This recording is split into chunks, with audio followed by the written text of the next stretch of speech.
work with the land to turn today's seeds into tomorrow's harvests. The land is our partner, and we should listen to what it can teach us.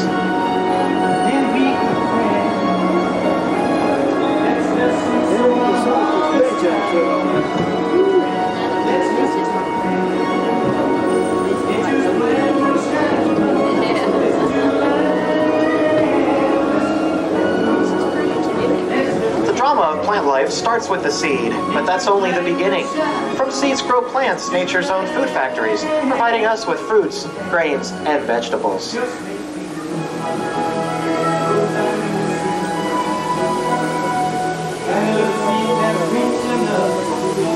Long ago, people gathered their food wherever they could find it, but today's farmers grow their crops in many different environments. Those environments often present us with many difficult challenges. That's why it's important that we continue to work with the land and listen.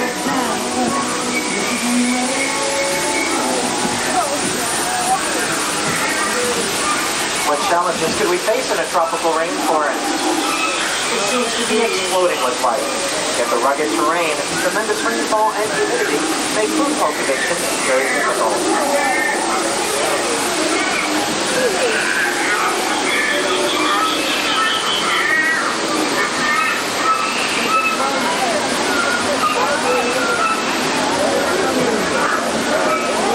The challenge of the desert is just the opposite. Here, the scorching sun evaporates water faster than even nature can supply it. With burning heat and blinding sandstorms, can the desert ever support our crops?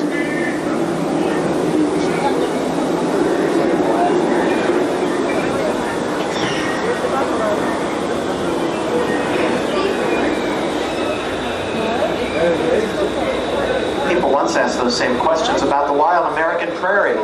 This land confronted settlers with unpredictable weather, brush fires, and swarms of locusts.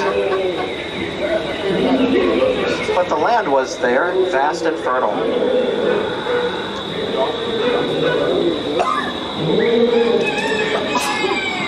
With hard work, skill, and dedication, the prairie was transformed.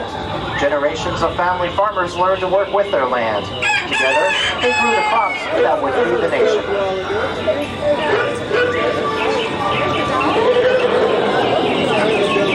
Let's take a look back now at some of the pioneering achievements of the family farmers.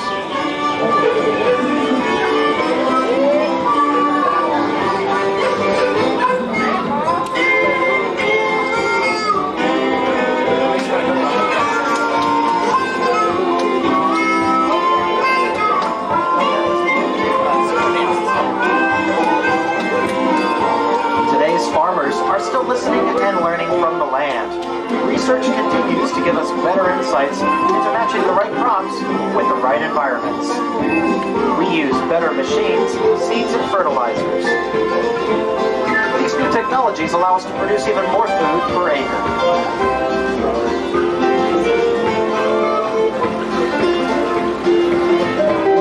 To meet the needs of the future, we must continue to study.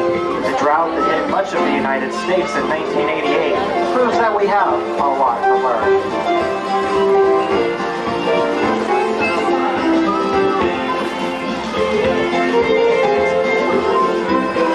Folks, we're now entering a very special part of Epcot Center.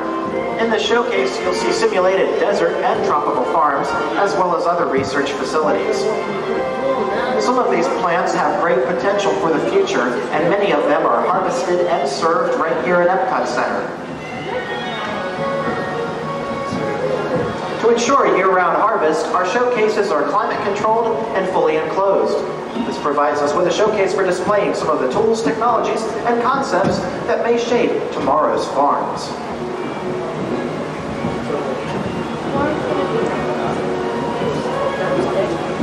For example, here we're intercropping coconut with cacao, a source of chocolate. Intercropping means growing 2 or more crops together to produce more food in less space.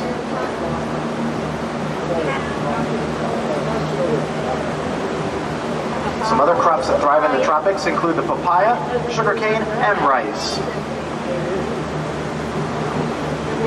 Rice is one of three main crops that provide nearly 80% of the world's food supply.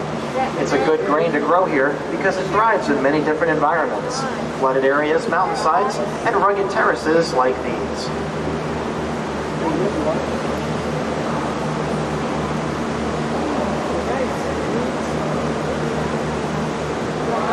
Some other crops include the peach palm, the loofah gourd, and pineapples. The loofah gourd is used to make loofah sponges.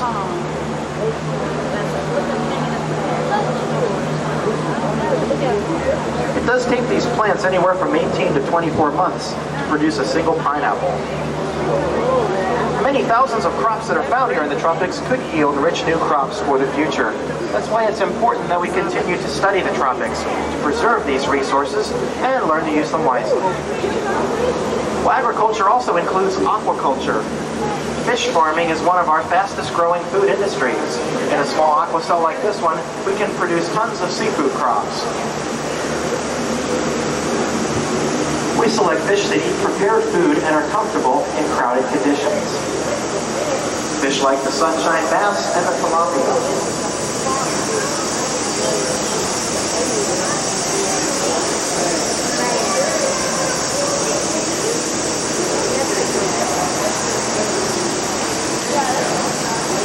On the right of the boat are vegetarian members of the piranha family. And the paddlefish that you'll see on the left may be rather odd looking, but paddlefish are a source of caviar. In fact, many of the fish here in the aqua cell are served in Epcot Center restaurants. You can get a better look at some of these fish in the aqua tubes.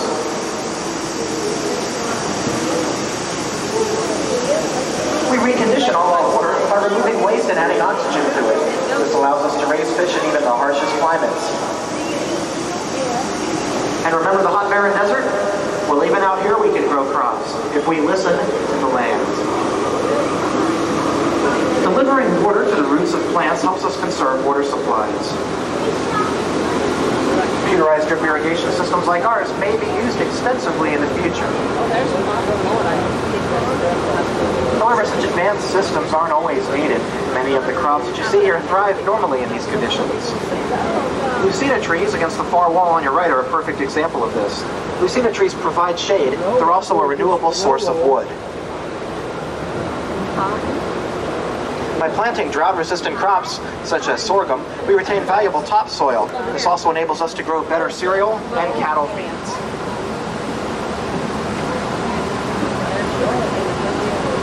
We're now entering one of the production greenhouses for the Walt Disney World restaurants. We don't supply everything our guests eat, but we do harvest tons of crops here. We also use some very unusual methods when growing them. For example, growing crops vertically saves us a lot of space. It also makes the plants easier to inspect for disease and pests. We can even grow our crops without soil. This is a system known as hydroponics. Nutrients that are normally found in soil are dissolved in water and then delivered right to the plant's roots. Look at that lettuce. Each year, pests ruin at least 1/3 of all crops worldwide. Well, here at Epcot Center, we practice integrated pest management. This allows us to combine several different pest control methods. For example, we do release ladybugs into our growing areas. Ladybugs eat aphids, one of our most troublesome pests. Would you like to have a little fresh salad? It's hard to see. They're out there though. You see that?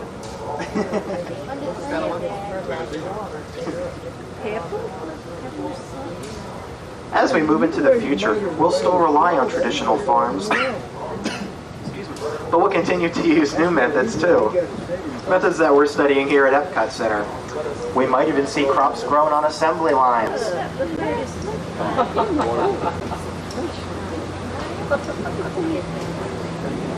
Space explorers will rely on plants like these, not only for food, but to help them recycle the oxygen and water that they need to survive. Here we're studying simulated lunar and Martian soils for crop production in outer space. These samples are patterned after ones brought back to us by the Apollo astronauts. And these growing facilities are identical to ones found at the John F. Kennedy Space Center. Along with NASA scientists, we're helping to pioneer space agriculture. thousands of years, farmers worked to breed superior crops. Now we've taken that process one step further by working directly with the genetic materials found inside plant cells. This new science, known as biotechnology, has the ability to revolutionize agriculture. We may be able to help plants better adapt to their environments by making them more resistant to droughts, disease, and pests. Here at our Biotechnology Lab, we're developing more nutritious fruits and vegetables with naturally longer shelf lives. As we've seen, our partnership with nature depends. Our future in agriculture depends on our partnership with nature. The land is our partner, and we should listen to what it can teach us.